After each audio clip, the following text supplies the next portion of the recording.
Isang mainit na banggaan ang naganap sa Senado matapos mahuli umano sa akto si Congressman Rodante Marcoleta na nagpahayag ng matitinding akusasyon laban kay Justice Secretary Jesus Crispin Boying Remulla. Sa gitna ng sesyon, bigla umanong naglabas ng dokumento si Marcoleta na nagbubunyag ng umano'y irregularidad at bahid ng korupsyon sa ilang proyekto ng kagawaran. Agad na nagkagulo sa loob ng plenaryo habang mariin namang itinanggi ni Remulla ang mga paratang. Ayon kay Marcoleta, matagal na raw niyang sinusubaybayan ang mga transaksyong may kinalaman sa umano'y pagsuporta ng ilang opisyal sa mga questionable na kontrata. Panahon na para malaman ng taong bayan ang katotohanan, aniya habang ipinapakita ang mga dokumentong hawak. Habang umiinit ang palitan ng salita, ilang senador ang napilitang mamagitan upang mapigil ang gulo. Ilang minuto ring natigil ang sesyon dahil sa tensyon na bumalot sa buong Senado. Sa isang panayam matapos ang insidente, nanindigan si Marcoleta na handa siyang iharap sa publiko ang lahat ng ebidensya laban kay Remulla. Samantala, hiniling naman ng kampo ni Remulla ang agarang investigasyon upang linisin ang kanyang pangalan. Patuloy ngayon ang taong bayan sa pagsubaybay sa isyung ito, na tila nagbubukas ng panibagong yugto sa laban kontra korupsyon sa pamahalaan. Abangan ang mga susunod pang detalye sa sumisiklab na banggaan sa pagitan ni Marcoleta at Remulla sa loob ng Senado.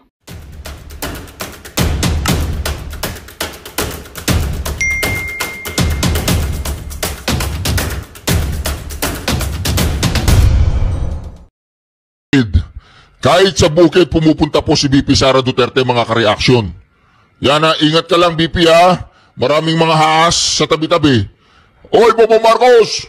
Nasaan ka? Natatakot ka sa Davao? Oh, takot sa Davao si BBM! Takot sa Davao si BBM! Takot sa Davao si BBM! Bongbong mandarambong bong mandarambong bong mandarambong!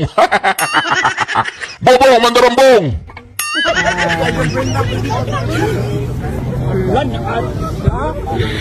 Hi po! Nakabot ka dito sa Bigo. Isukot may kaglinom sa turil ha? Oh my God. Dual mo dito! Nagkurug-kurug ko ha? Guwapo kay Chelo. Thank you so much! Wala kita sa mo. Bye-bye! Bye-bye pa!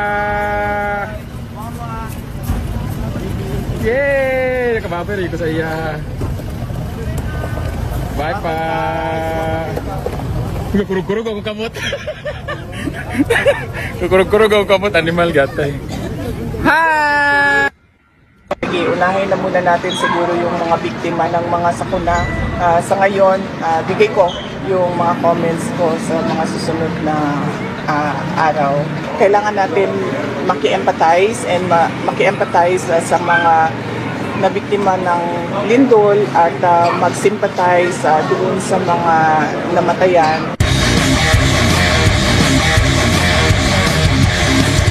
Duterte! Kumusta yung naging pagbisita natin dito sa City of Mati, sa Davao Oriental, sa nangyaring lindol po kahapon? Oh, yes. Oh, nagbisita ka, Oo, yes. Nagbisita tayo ng mga kaibigan at kakilala natin dito sa Mati City at binisita natin yung mga namatay dahil sa lindol. Yung dalawa, dinala na sa kanilang municipality. Tapos yung isang na nandito ay tiga Davao City. So, tinulungan natin sila para maayos yung pagbiyahe nung kanilang mahal sa buhay. Galing dito sa Mati City, papunta ng Davao City para sa kanyang tulong. Ma'am, ano yung panawagan natin sa publiko, ma'am, na laging maging handa sa lindol at anumang sakuna? Oh yes, oo. Napakahalaga. Na-experience ko yung aftershocks doon sa Cebu, sa Bugo, sa Medellin. At na-experience ko din yung lindol kahapon sa Davao City. Napakahalaga talaga ng presence of mind na huwag kang mataranta.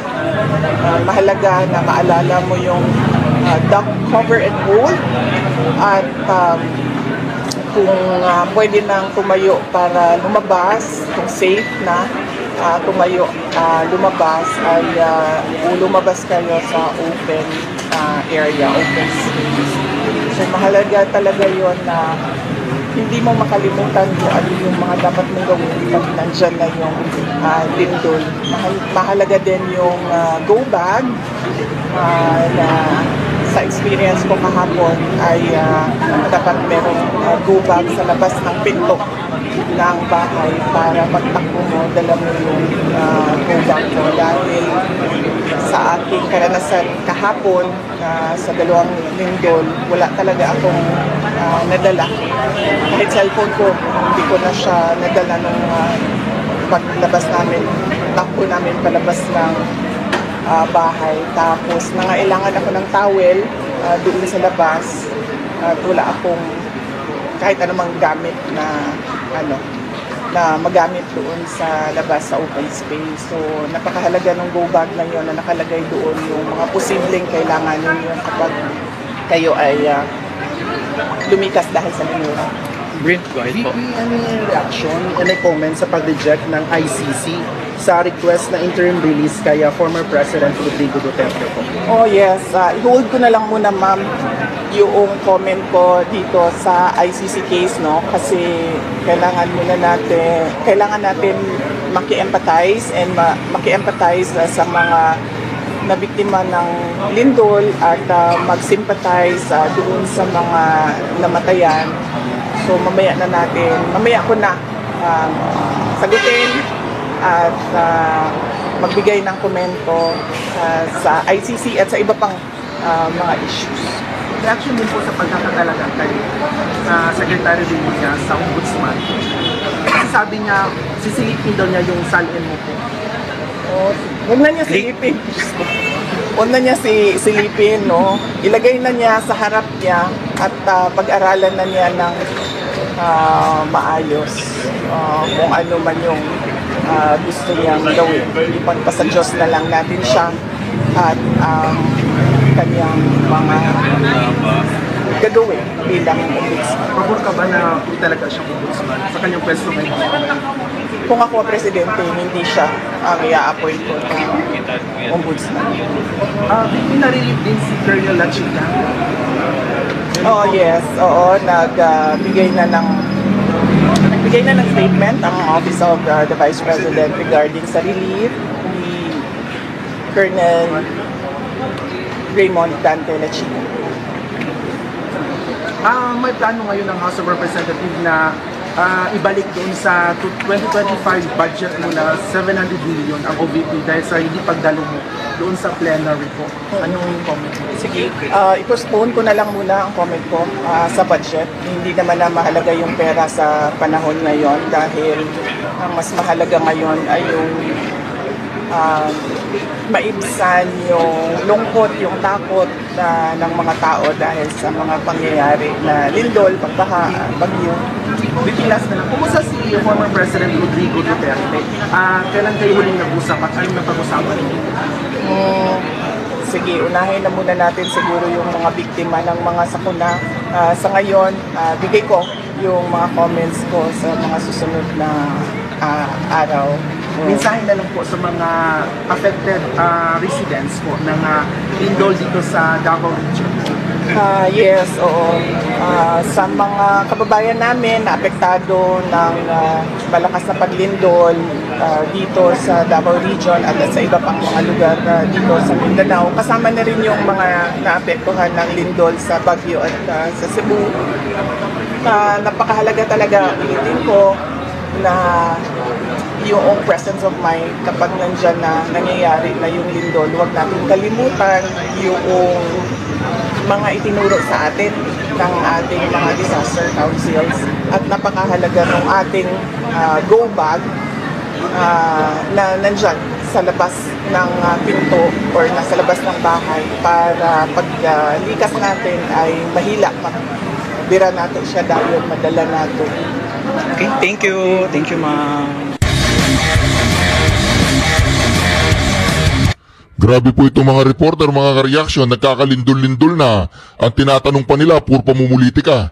Hindi nila itanong paano makakatulong ang taong bayan na saan si Bongbong Marcos na nagtatago. Mga ka-reaction ha, ang mga ganitong video kailangan po ninyong i-share sa inyong Facebook page para po kumalat at marami pa po tayong maabot kasi mga ka-reaction. Ang labanan po ngayon sa social media mga ka-reaction. Marami pong mga bayarang vlogger ang ating mga kalaban kaya panawagan lang natin lahat ng mga mapapanood ninyong mga social media DDS vlogger na gusto ninyo, i-post po ninyo sa inyong mga Facebook page. Yung mga ayaw ninyo, wag nyong i-post. Simple lang naman, di ba? Ayaw mo nga, paano mo ipopost? Naglabas ang itong nagpapanggap na independent... sorry po. Sorry po. Grabe naman siya nagpapanggap. Ito pong Independent Commission for Infrastructure. Naglabas po ng, anong tawag nila? Immigration Lookout Bulletin Order. Request po ito. Okay, sige. Kay dating DOJ Secretary Remulla. Sila ay lumiham. Sige. At nandoon ang pangalan ng mga gusto nilang isama dito sa ILBO. Sige po. So, meron po naman tayong importante mga paalaala. Yun daw pong Independent Commission Infrastructure, naglabas daw siya ng lookout order. Lookout, yung titingnan mo lang umaalis na. Titingnan mo lang tumatakas na, lookout lang eh. Hindi sila naka-hold. Pwede silang umalis, naka-lookout lang. Unahin po natin to, paano ho ba ang implementasyon nito? Ano ba kabuluhan nito? Ano ba kahulugan nito? And later on, kasi meron tayong 6:30 po na mga balita, papaliwanag po natin itong isyong ito ng ICI na hanggang ngayon po ay matigas pa rin sa pagsasabi na hindi kami, secret pa hindi rin kami ito. bibigay sa kagustuhan ng nakararami na gawing public hearing ang ginagawa namin pagdinig dito. Matibay po, ang kanilang hindi paninindigan, ang kanila pong desisyon. Alright? Dito po sa usapin po ng secret, ng patago, ng palihim, na kanila pong ginagawang mga pagdinig sa sinasabing umano'y pangungulimbat nitong pagkarami-raming mga taong gobyerno sa pakikipagsabuatan ng mga ilang pribadong individual at mga kontratista. Okay, 17 minutes after 6 o'clock in the morning, hatid sa atin yan ang... Uy, marami yan. Baka naman kayo pa matakot. Ang mga bali-balita natin ay may mga... may mga tinatakot. Ba't kayo matatakot? Di ba? Saan ba naman nakakita ng bahay? Ikaw na pinagnanakawan, ikaw pa tinatakot. Baliktad kasi dito. Okay. Oo. Sige. Ganun na yata talaga dito. May mga natatakot sa Bulacan? Oo. Meron lang mga yung mga sinasabi May alam ka na hindi ko alam. Mukhang may alam ka na hindi ko alam. Opo, sige po. Abangan po ninyo sa amin pong pagbabalik. Ito na po ang ating unang panayam para may paliwanag po ito napaka-importanteng isyong pambayan. FM. Welcome back to Vice's Perfect Match.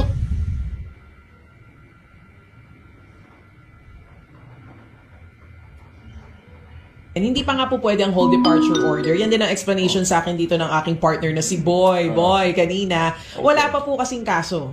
So hindi pwedeng whole departure. Ang mga paglalabas lang po ng whole departure order ay ang courts. The courts.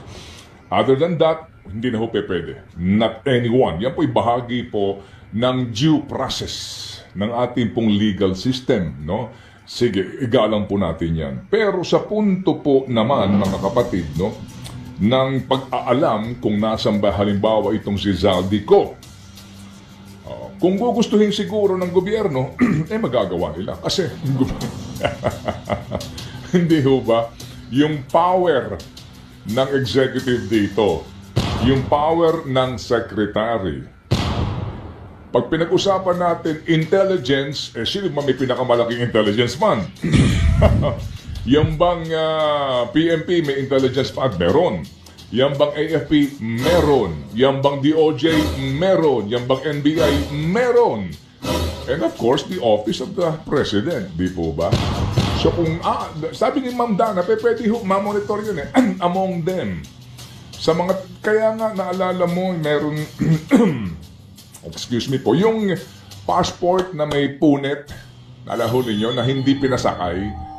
Naalala ninyo yun? Yes, okay. Senior citizen yan. Opo. Kasi po, ang sinasabi, doon sa immigration, sa kanilang counterpart, tinanong nila, yung patakaran doon, yun po yun immigration to immigration. Opo. Yun po napakasimpleng bagay. Pero kung talagang gugustuhin mo, immigration to immigration, meron ka namang, meron silang samahan yan ng lahat ng immigration bureau sa bakit? Laban sa terorismo, that's number 1. Laban sa terorismo. Number 1 po yan. Pangalawa po, ito pong sinasabi na human trafficking. Say goodbye to Slack because chat's here and it's inside ClickUp. Everything you need in chat is here. Like your DMs and even your channels. But there's a ton more you can do. Chat conversations can lead to so many. Kaya ho sila may samahan. Meron silang organisasyon. Nagpupulong sila madalas yan. And of course, the Interpol. Di po ba? So kung gugustuhin mo na gamitin ang resources ng gobyerno at alamin eksaktamente saang huling port dumaan yung Rizaldi. Tama ba pangalan Rizaldi? Hindi ko sure. Basta alam ko lang siya si Zaldi ko. Sorry po. Si Zaldi, si Zaldi ko, gamit ang Philippine passport, ngayon, alam na nila yan. Kung gugustuhin nila. Diba? Kung gugustuhin lang naman. Okay. Sige. So, 6:36. So, hindi nila gusto? ewan ko sa inyo. Pero baby girl, ikaw, anong take mo dito bago na, kasi ako pinaghandaan ko po itong isyong ito ngayon na... sige. Excited na kami marinig ang komento mo, boy. Hindi, itong ICI na ito. Alas 4 pa lang ng umaga, nagsusulat na siya dito. Itong ILBO. Anong take mo sa ILBO nitong ICI? Well, una sa lahat, dahil na sila nababash ngayon at napupulaan, dahil nga po hindi isinasa publiko, etong hearings na nangyayari po dyan ngayon, I think this is one way of saying, na may ginagawa kami, eto na ang ILBO. Pero, parang may contradiction. Kasi ayaw nilang isa publiko yung hearing. Dahil sabi nila, ayaw nila ng trial by publicity. Ayaw nilang magamit ng kung sino man yung komisyon for political leverage at kung ano-ano pa. Pero dito, sa ILBO, nilabas naman nila yung pangalan na mga gusto nilang ipa-look out sa immigration. So parang, that's also them saying na ito yung mga iniimbestigahan namin sa ngayon. So what's the point and sense of not making the hearings public kung pag naglalabas naman kayo ng mga ganitong papel, nandun din naman yung pangalan ng mga iniimbestigahan. Hindi, wala namang question. Parang for me, it's a contradiction. Kasi alam na rin naman ng tao kung sino-sino yung involved. Wala namang... Ang inaantay na lang natin, pruweba at iba pang mga patunay. Hindi ba? Kasi nga, meron tayong due process na tinatawag. So for me, kung naglalabas naman ng listahan ng mga pangalan, dahil nandiyan na nga yung kailangan for ILBO, di sana sinikret din nila yon. Di rin nila sinapubliko yon. Shinare nila yon eh. So sana share na rin nila yung hearings. Yun lang sa akin Ako lang yon. Ako lang naman ito. Sino ba naman ako para pakinggan nila? Kasi nga concern nila yung public perception. Kaya ayaw nilang mapulaan agad ng publiko kung sino man ang iimbestigahan. Pero, I mean, alam na ng tao, nagkaroon na ng Senate Blue Ribbon committee hearing about this. Ano pa bang mababago kung makikita natin yung investigasyon na ginagawa nila? Kung gusto nilang maalis yung ideya o muni-muni sa mga tao na hindi sila patas, hindi sila transparent, isa publiko nila yan. Yun lang naman po, Your Honor. Yun lang naman po ang sa akin, Mr. Chair. Because again, secrecy versus accountability and transparency. Alin ba doon ang importante? Lalo pa sa panahon ngayon na hindi na naniniwala ang mga tao na nagiging independent at patas ang ICI kasi hindi nga natin alam kung ano ang nangyayari. So for me, it's a contradiction na bawal makita yung hearing pero nakikita naman natin yung pangalan ng mga involved. Yes, Your Honor, ikaw na po. Ay, pwede na ba ako? Sorry po. Sorry, boy. It's your turn, boy, to shine. Wala lang. Yun ang naisip ko kanina. Hindi ako nakatulog ng mahimbing eh. Dami ko na panaginipan. Yung mga nandun sa listahan. Abangan na po ninyo, News 5. Yan po ang sinasabi natin mga kareaksyon. Ayaw po nilang ipakita ang mga magnanakaw. Gusto nilang itago ang investigasyon. Gusto nilang sarilinin yung mga impormasyon at mga ebidensya. Utos yan ni Bangag. Hoy, BBM, panoorin mo to. Nako, si VP Sara po mga kareaksyon. Pinagkakaguluhan po siya sa mga lugar kung saan lumindol at pinupuntahan po niya baryo-baryo. Hindi po bayan-bayan, baryo-baryo ang pinupuntaan ni BP Sara Duterte, mga kareaksyon. Habang itong si BB ay may duwag, natatakot at hindi makarating ng Davao. Isa kang duwag. Baka babangag-bangag yun, oh. Hoy BBM, ba't hindi ka makarating ng Davao? Takot ka! Takot ka sa mga Davao sa ginawa mo sa Pangulong Duterte. Panoorin po natin, itatranslate po natin ito sa Tagalog. Gaya ito po.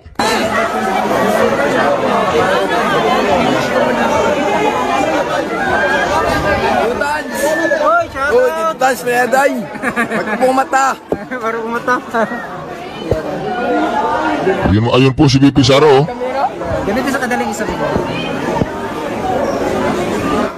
Ayan po mga kareaksyon, papasok po si BP Sara, mga kareaksyon. Papasok siya, nagkikita po natin siya, nasa gate po siya, mga kareaksyon. Lilitan ko lang ang aking ililipat ko na lang dito. Hindi, dito na lang, yan. Lilitan ko na lang ang pogi kong video, yan. Mga kareaksyon, ayun po si BP Sara, nakatalikod po. Nakahawak po siya dun sa may parang bakal. At aakyat po yata siya sa may gate. Diba? Ayan po mga kareaksyon si BP Sara. Ayan, nakikita po natin siya, mga kareaksyon, yung kanyang security guard ng Balbasarado. Ayan, ayan po mga papakit na po siya sa stage. Ayan po, ayan. Ayan mga kareaksyon, ay ingatan po ninyo ang ating BP Sara. Ayaw po natin siya mapahamak. Ayan po mga kareaksyon. Ayan na, ayan si BP Sara, Ayan na po mga kareaksyon, napakaganda po ng ating Vice President, mga kareaksyon. Ayan po. Tatagalugin po natin lahat po ng kanyang sasabihin, ha. Ayan, aakyat na po siya at magsasalita na po, mga kareaksyon. Ayan. Makbang na po siya doon sa may agdan. Ayun. Tinapik nung lalaki yung babae, crush niya siguro yun. Ayun, mga kareaksyon, ayan. Medyo natagalan si BP Sara, siguro marami yung nagpapapicture. Ayan po, habang si BBM ay naduduwag at natatakot sa mga taga Davao sa ginawa niya sa Pangulong Duterte sa pagpapadala niya sa dahig, at kahit kailan hindi na siya makakahapak sa lupain ng Davao si Bongbong Marcos. Takot eh. Duwag. Hindi lang bangag, duwag pa. Ayan mga kareaksyon, ayan ayan diba? Ay hindi bangag. Pakitanggal po yung bangag sa recording of the legislation. Hindi daw po bangag si Bongbong Marcos, fake news daw po yun. Hindi bangag, okay, corrected. I stand corrected. Pagkatanggal po yung bangag sa sa Malacanang. Ayan mga kareaksyon, si BP Sara, Duterte! Duterte! Duterte! Duterte! Ayan, kumaway po, kumakaway si BP Sara. Ita-translate po natin lahat na sasabihin ni BP Sara. Ayan, meron po siyang listahan. Inday Sara, maayong hapon sa inyo. Sabi po niya, ako si Inday Sara, maayong hapon.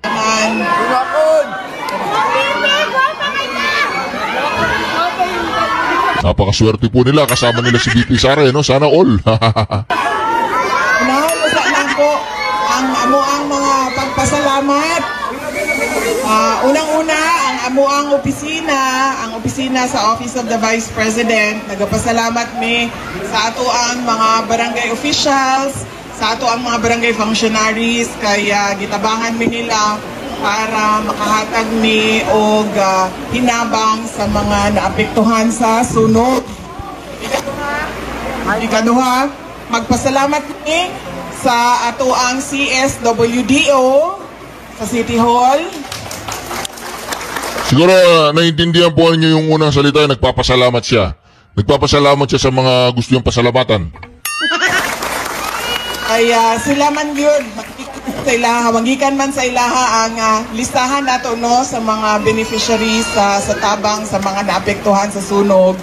O pasalamat po mi sa PSU, sa PSSO, sa ilahang pagtabang sa moang makabisita, makatuyok mi dinhi sa inyo ha. Ang amuang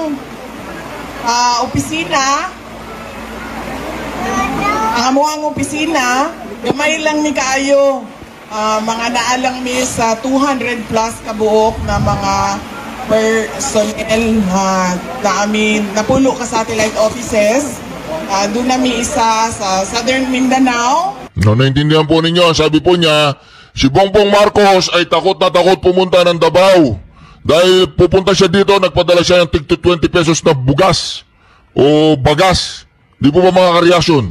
O, nawala po ako ha. Nawala ako. Tuloy, BP Sara.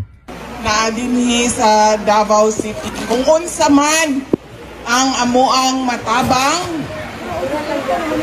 amuang buhaton na para sa inyo ha, especially kadtong sa mga nanginahanglan o sa mga naapektuhan or biktima sa sunog. Si dating Pangulong Rodrigo Duterte. Narinig lang nila yung dating Pangulong Rodrigo Roa Duterte pumalakpak. Paano ka pupunta ng Davao, Bongbong Marcos, at aharap sa mga taong ganyan kung alam nila na... Wala! O, pustahan tayo, hindi pumunta ng Davao si Bongbong Marcos, o. Hindi pupunta ng Davao yan. Kukuyugin siya doon. Bibi, yan pala, bibi. Bumaba ka na sa Malacanang, oy. Wala ka na silbi dyan. Pakishare po sa Facebook page nyo itong video na ito, mga kareaksyon, ha. Para naman kumalat. Kasi kailangan po natin magipaglaban sa social media, ha? Kasi ang mga kalaban natin, mga bayaran.